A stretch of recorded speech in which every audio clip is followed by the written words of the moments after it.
Hello, my friends from around the world. This is Lada from AstroladaOfficial.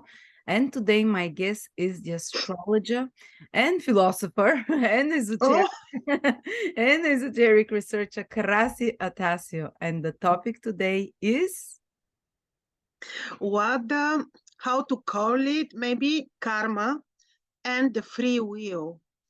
And actually, I hope this video be as a remedy for many people who um, are having, let's say, um, difficulties with some planetary aspects. I think we will be giving them remedy, and we will give interesting, maybe new view on karma. Some years ago, me and you, had another video on karma and free will. I don't remember the name, but I'm sure that this was the topic approximately. Since then, both of us grew up spiritually so much. We learned so much as a result of this last, at least for me, I'm speaking for myself, these last 3 years of not very easy times for everyone all over the planet. So, what before I was very convinced that you come with your karma, your horoscope is your passport, and there is nothing you can change, and our horoscopes is deserved as a result of our um, past deeds and mistakes. past, yeah, or lack of deeds or thoughts and just everything coming from past lifetimes. Well, this might be true because astrology is very karmic. Of course, your horoscope now is based on what your previous deeds were. But then um, I was very sure that there is very little we can change until we went through this very difficult last 3 years.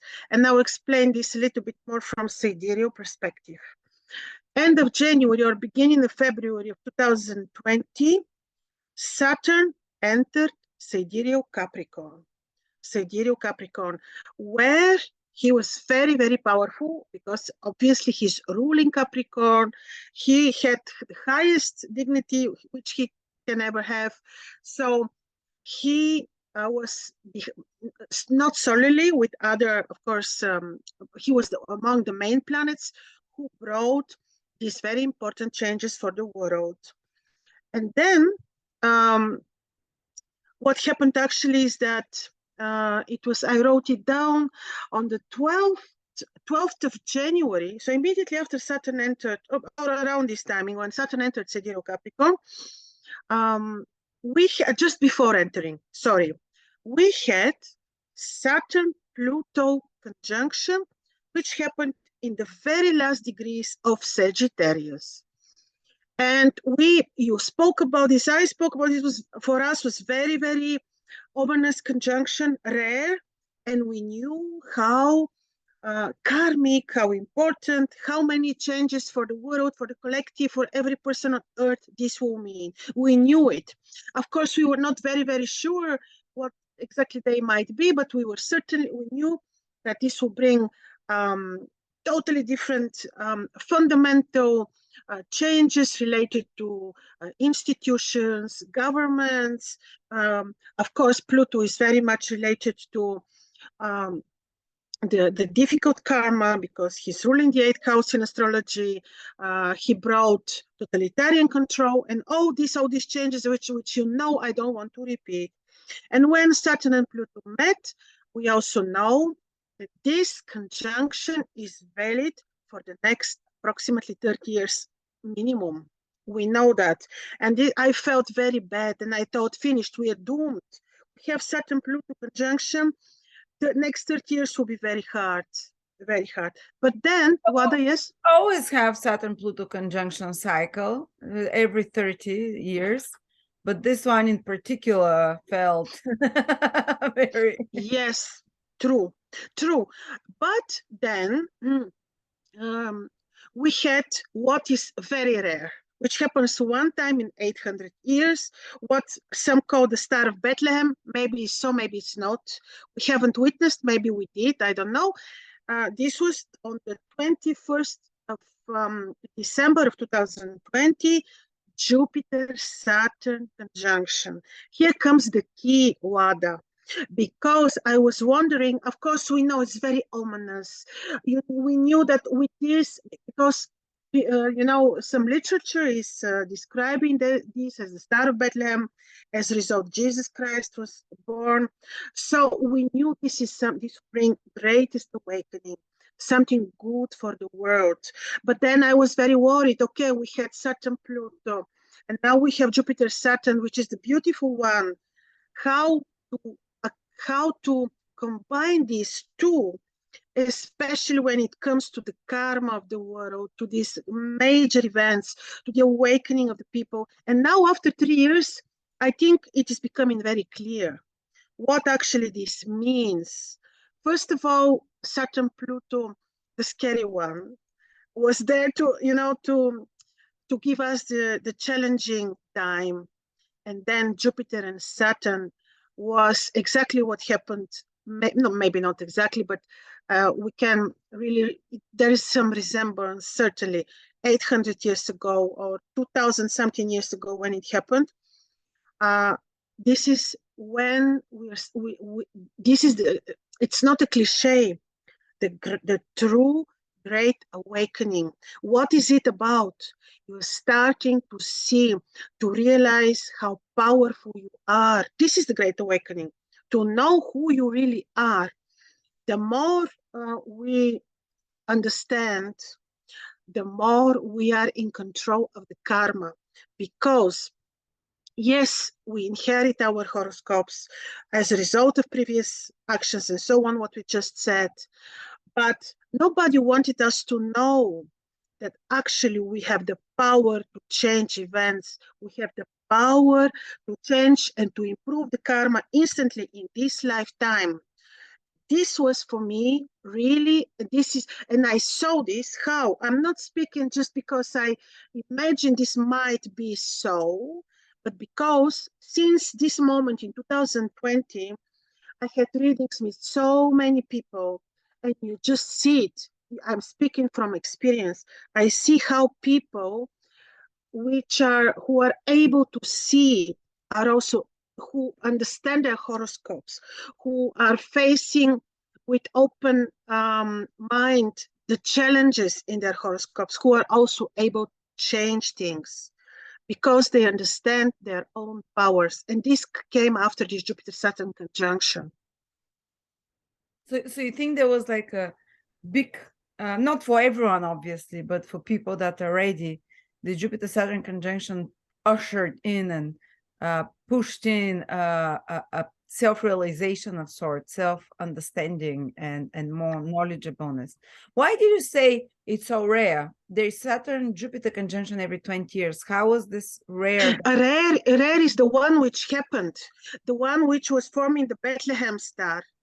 It's not rare. The one is happening. I think 12 every 12 or something 20, years. No. Every 20 years, Saturn and Jupiter. 20. Yeah, true. No. This one is very rare because this one was forming one star. Like when you would see them on the sky, they would look as if they're one star. Oh, because they were so close together. Because usually they might be like that and they say it's a conjunction. Exactly. Then you see them as two.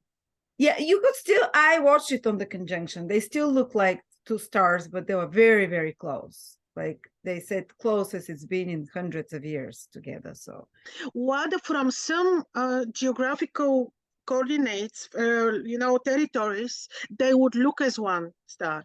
Okay. Wow. Maybe when I was watching, actually it was cloudy at that time. So much I wanted to see them. It was cloudy. I couldn't really see them clearly. It was very cloudy. But some people told me that it really looked as if they're one. I didn't explain myself. Yes, this is why. This is the rare event, not the every 20 years conjunction Jupiter Saturn. This is not that rare, but they looked as if they're one star. Yeah. So the thing is that actually the more you know, and this is Jupiter-Saturn conjunction, the more you know, the more you are in control of your karma. This is why everyone should know their horoscopes, because you see the challenging aspects, you see the hard aspects, you see, and you're not doomed with them. You can change them. Nobody, it's not set on stone. You see the possibilities. You see the possibilities. Only, this is why otherwise we would come. Why otherwise, why we would incarnate here? What would be the Why purpose? would otherwise we would learn astrology? What's the sense? Yeah, yeah, absolutely.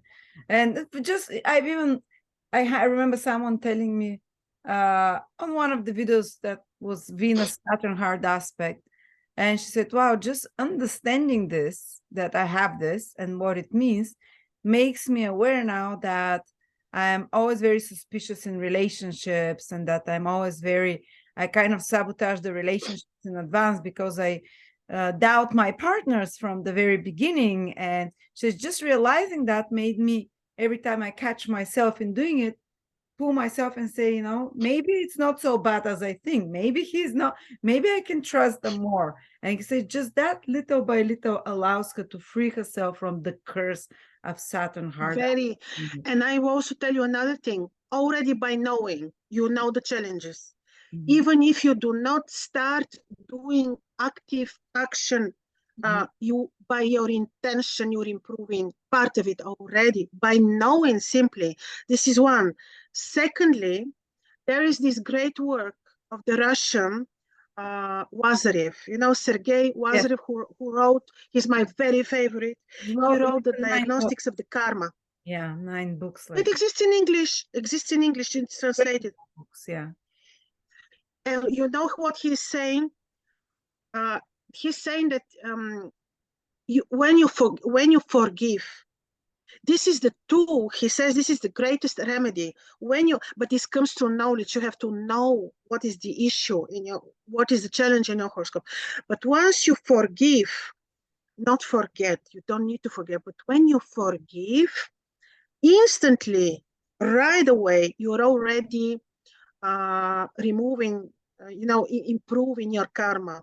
Nobody says there is no karma, simply as a result of our, previous actions. Of course, we need to bear the circumstances of what we are doing or not doing. But of course it is. But there is a way to improve it once you know it. That's why Jupiter Saturn to me was the knowledge. It was about fundamental, because Saturn, it happened in Capricorn. And it happened, by the way, I think it was in the 6th degree, where you have Altair, the star, Altair, the star of the clairvoyance. It's really and opening.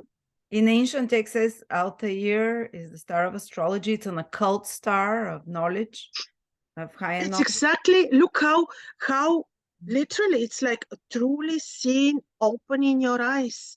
This is why I wanted this to serve really as a remedy. People should not be afraid to look deep into their horoscopes, because then, even if you see challenges, you can instantly, already by intention as a first step, and secondly, by active action, by working with the planets, by forgiving, you already can remove a lot in this lifetime. Because remember, Bain Saturn was saying that only one in, I don't know how many thousands of people is able to outgrow or to overpower your horoscope. Well, maybe yes, for that time, 100 years ago. Maybe, because we wouldn't have this knowledge. Well, Altair, where Saturn, this incredibly rare Saturn-Jupiter conjunction happened, is part of the constellation Aquila, which is an eagle. And the myth is that the eagle can rise above the problem, so above that it sees it from a higher perspective. So that it is knowledge that raises you above the the torrents below, so you can see from a much higher, and eagles have 20/20 vision, and it happened at 20/20 in the conjunction. So it gives us 20/20 vision through knowledge. And another thing, when you say just knowing, you're starting to solve the karma. It's very telling how some person, for example, all their life has had some incredible pain in their back, and doctors look and they can't figure out what it is. And after years and years, he goes to a hypnotherapist and remembers a past lifetime where he was stretched on the rack, tortured, his back was mutilated or something. And the moment he remembers that, the pain goes away. So sometimes just knowledge of something can help us resolve a long-standing thing that it's based on something subconscious. So sometimes just realizing it's not necessarily just for physical pain.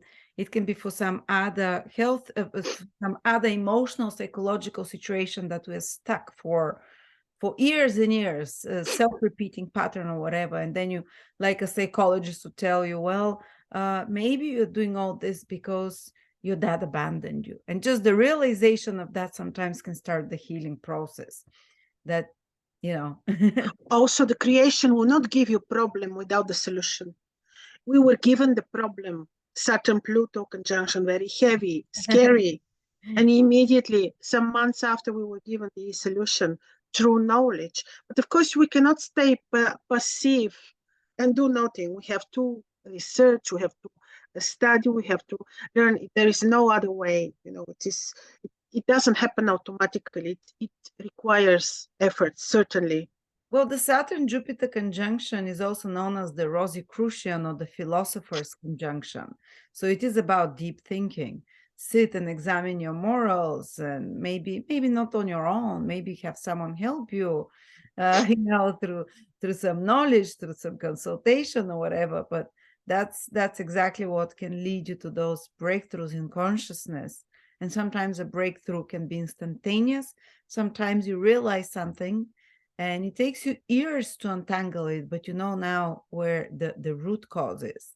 And you continue in that direction through knowledge and research. And eventually one day this issue is gone of some sort, whatever the Yes. Yeah. Yes, Wada. So, yeah, I think this was the important thing I wanted us to share with people today. There was something interesting that I remember from the teachings of anthroposophy. Rudolf Steiner is a high-level initiate with incredibly very high-level developed clairvoyance. He could see that before the coming of Christ 2,000 years ago, humans had almost non-existent free will. That's why he said astrologers then could look at a horoscope and could say with precision what you're going to do in your life. And we can still say a lot of stuff, but he said back then, basically, if you're born in a family of farmer, you're going to be a farmer. It's you have reached 40 years life. What can you do to change in those 30 to 40 years life? You're just here to procreate, to survive. And it was the Kali Yuga as well. But and consciousness was not individuated. And he said after the coming of Christ, the Christ impulse penetrated the aura of the earth. And it's here for the next thousands of years to help the individualizations of people. This I that we have, it wasn't very defined before the coming of Christ. It was more like tribal consciousness, not necessarily like a beehive mind, but it was, very, just like animals, they look very much the same. If you have cats from the same breed, they have almost the same spots and whatever. And the more peoples and humans become individuated, the more different they start looking from each other. And individuation means the merging of the higher self, the I, with the physical. Well, for animals, the higher self is not at all. There is no I. It hovers above them. The I is a higher being from the invisible worlds. Sorry, I'm going on a diatribe. But so Rudolf Steiner said that before the 2000, there was very little free will. And he said after that, after the coming of Jesus Christ, more and more free will comes. First, the first few 2,000 years, to very few people, 1 in 1,000, 1 in whatever. this ability to have free will over your karma, like you say, free over your horoscope, if you want to say. And he said, but then especially with the coming of the sixth post-Atlantean age, which is the age of Aquarius that we are gradually moving towards, this will start becoming almost the norm for people more and more, especially in the next 2,000 years. Around 80 to 90% will reach that within 2,500 years from now. But it means we're on the verge of more and more people being individuated, meaning that their kind of ego is fully into the body, and now they can start this process of detaching from the karma, the external circumstances, the past, and so on, and overcoming them through knowledge and consciousness. So, that's why he said more and more humans will realize that it's very hard to predict according to the horoscope. And he said you can really easily predict in the horoscope of someone with, let's say, not say lower consciousness, but the more someone has free will, is individuated, the more, and that's very much Aquarius process that is coming, the more difficult it will be to predict the external events. You can predict, though, the internal changes of those and the internal potentials, but not the specifics outside. So again, we can use the horoscope as a map for that. But it's especially now it's becoming, and you see in the last 100 years, it's become harder and harder to predict specifics for what exactly will happen. And the prophecies, Lada, the prophecies, also, they will not be happening as predicted because of this, because of the free will of people. Prophecies, look at some prophecies, they just don't turn to be correct because exactly for this reason. So more and more people are, and a lot of people think, oh, we have free will, but they think that free will is like choosing between, will I eat lentil soup today or will I eat oats? That's the free will. Well, more and more people in the last 2-3 years, I've noticed, they're realizing true free will. They're realizing, like, it's not free will to wake up every day and go to this job that I've been taught that I have to hold and come back and put my kids to school or whatever. This is not how humans should live. And they're starting to realize maybe true free will is that I free myself from being dependent on a system, first of all. That they start thinking free will is thinking independently, questioning as well. That's well, it's more than that. And I'm thinking that maybe when 5 or 6 years ago we were discussing this topic, and I was very sure that the horoscope is your passport, you come with it and there is so little you can change. For the time being, maybe this was right, because for the time being, not so many people really understood that they have the free will. This is why for the time being, people, I believe, still confuse free will with this. I don't think they still have fully grasped free will. Maybe 70% of people, but there is like a growing number, I would say 30%, that have been awakened into this free will and questioning reality and critical thinking that comes with it, and knowledge. Exactly. At least 30% is a huge number. There's huge number. You know what my Ben Seduna was saying? If in one village of 10,000 people, you have only one decent, only one among 10,000, he, with his prayers or with his morals, I am paraphrasing, of course, he will be able to save the rest. Absolutely. Only one you need, decent and pure, and the one that will pray for the rest, he will be saving the rest, 10,000. Wow. So imagine if really 30% realize. This is very serious number then. We have again, we have to be grateful for the times we live in, because even though yes, more and more, and we lived like living astrology.